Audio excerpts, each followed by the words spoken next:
Mais um grande simulado, mais uma etapa vencida, com certeza. Tudo aquilo que nós vimos em sala de aula, em nível de conhecimento, em nível de aprofundamento, fez com que vocês lograssem êxito nessa prova, nessas questões, na resolução, na elaboração de pensamento, na elaboração de critérios, de conceitos exigidos pelas bancas das principais universidades do Brasil e externados por nós professores nessas questões que nós elaboramos com todo carinho, com todo prazer, para que vocês pudessem desenvolver na plenitude os conhecimentos adquiridos e desenvolvidos em sala de aula. A prova de inglês, no que diz respeito, no que se refere, no que concerne às 12 objetivas, a prova do primeiro dia, que aqui, como todos sabem, nós simulamos de forma fiel, de forma clara, de forma coerente, toda a estrutura que envolve a Universidade Federal do Rio Grande do Norte, que é a nossa fonte de referência. Então, na nossa prova, tudo aquilo que nós trabalhamos em sala de aula, tanto em nível gramatical quanto em nível interpretativo, desde as regras de leitura e interpretação de texto, até alguns dos princípios básicos de aquisição do conhecimento gramatical, para aplicar os principais elementos da gramática nos textos. Tudo isso foi importante para que a gente pudesse chegar à resolução das 12 questões objetivas. Destaco aqui uma tira cômica que foi elaborada, que responde às questões 51 e 52 numa dualidade bem interessante. A questão 51 de leitura e interpretação de texto e a questão 52 associada à questão da gramática aplicada ao texto.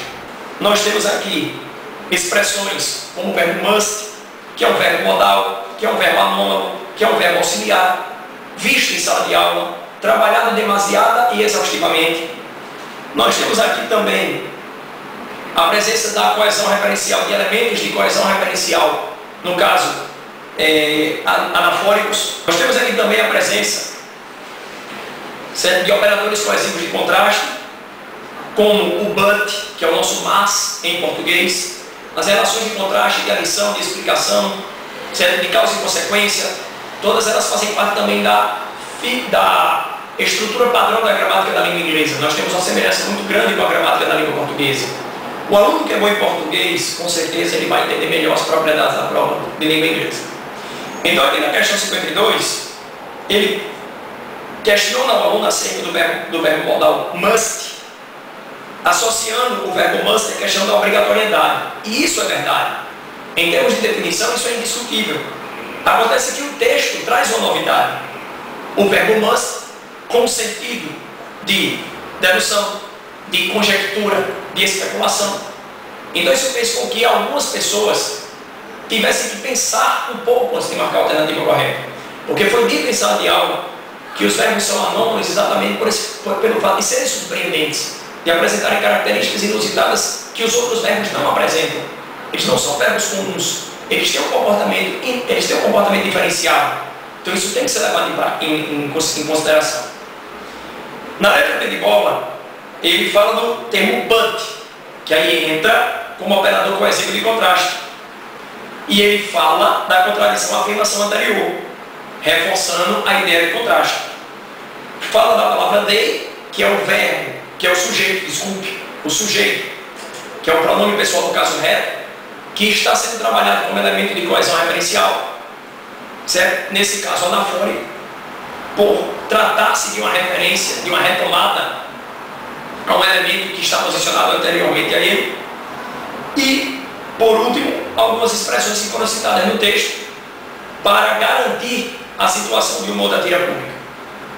Além da situação de humor, nós podemos perceber claramente a situação de ironia, certo? Porque a tira cômica, ela tem um tom risível, mas para que esse tom risível seja complementado, é de fundamental importância que o aluno se preocupe também com os aspectos psicológicos que permeiam os diálogos e o contato entre as personagens, caso haja a necessidade de interpretação nesse sentido. Então, o fundamento psicológico, o fundamento emocional, o fundamento comportamental é muito importante também para garantir o tom risível e o tom irônico e sarcástico de algumas tiras cômicas e de alguns personagens, como nós podemos perceber o grau de ironia nessa tira cômica. Quanto à questão discursiva, nós tínhamos 4 questões muito bem distribuídas em um texto que falava sobre o aumento da carga de violência do indivíduo a partir do momento em que ele depara com games, com jogos, certo? Que remetem à violência no trânsito. Aquele jogo de carrinho que tem uma carga violenta muito forte, caso ele seja executado na plenitude por algum motorista, a tendência natural é que esse motorista torne-se um condutor violento em potencial.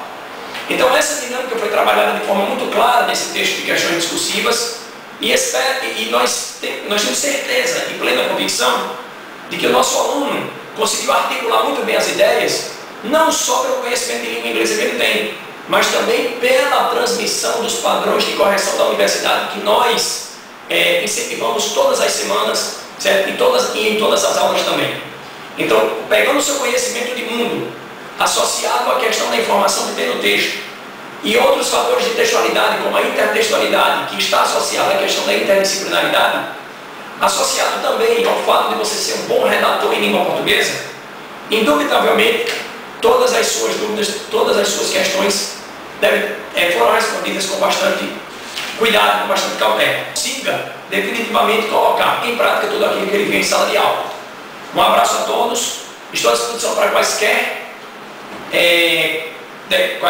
discussões, quaisquer dúvidas dispostas na estrutura desses parágrafos e até uma próxima oportunidade, quando nós teremos outros simulados sequenciando o nosso trabalho e coroando a nossa estratégia de sucesso. Um abraço e fiquem com Deus.